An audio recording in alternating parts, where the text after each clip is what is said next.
Hello everyone, అందరికీ నమస్తే. ఈరోజు వీడియోలో నేను మిల్క్ వాటర్ మెలన్ షర్బత్ని అయితే ప్రిపేర్ చేస్తున్నాను. చాలా సింపుల్గా టేస్టీగా ప్రిపేర్ చేసుకోవచ్చు.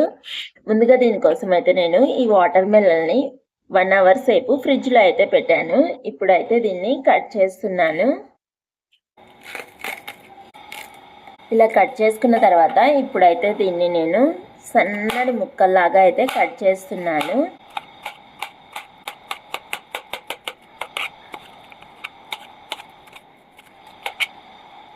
చాలా ఈజీగానే అయితే కట్ అయిపోతుంది. ఇలాగా సన్నగా అయితే కట్ చేసుకున్నాను, 1 కప్పు వరకు. ఇలా కట్ చేసుకొని దీనిలో ఉన్నటువంటి విత్తనాలన్నిటినీ అయితే తీసేసాను. ఇప్పుడు మనము ఇలాగ ఒక మిక్సింగ్ బౌల్ తీసుకొని దీనిలోకి అయితే మనం కట్ చేసుకున్నటువంటి ఈ పుచ్చకాయ ముక్కలను అయితే యాడ్ చేస్తున్నాను. అలాగే దీనిలోకి 2 స్పూన్ల షుగర్ని కూడా అయితే యాడ్ చేస్తున్నాను. మనకు పుచ్చకాయ స్వీట్ తక్కువగా ఉంటే ఇంకో స్పూన్ కూడా యాడ్ చేసుకోవచ్చు. మనం తినే స్వీట్ని బట్టి షుగర్ని అయితే యాడ్ చేశాను.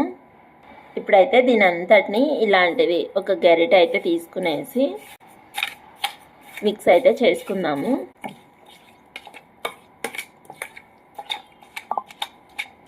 ఇంకా ఆ తర్వాత కాచి చల్లార్చుకున్న పాలను అయితే 1 కప్పు వరకు యాడ్ చేస్తున్నాను. ఈ పాలని అయితే నేను చల్లార్చుకున్న తర్వాత ఫ్రిడ్జ్లో అయితే ఒక అరగంట సేపు అయితే పెట్టాను.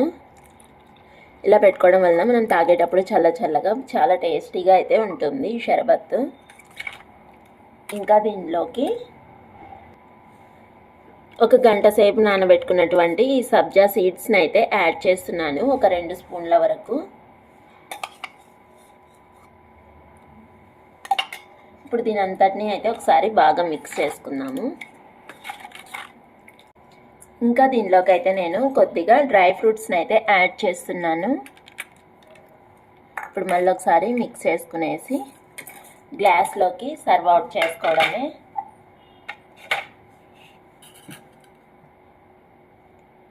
ఇలా మనం చాలా సింపుల్గా టేస్టీగా మిల్క్ వాటర్ మెలన్ షర్బత్ని అయితే ప్రిపేర్ చేసుకోవచ్చు.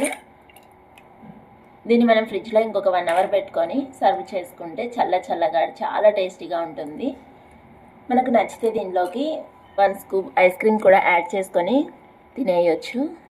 ఫైనల్గా అయితే దీనిలోకి కొద్దిగా బాదం పప్పును అయితే యాడ్ చేస్తున్నాను. ఇంతే, చాలా simple and tasty milk watermelon sharbat అయితే రెడీ అయిపోయింది. మరి ఈ వీడియో మీ అందరికీ నచ్చింది అనుకుంటున్నాను. నచ్చితే please like, share and subscribe to our channel. Bye bye.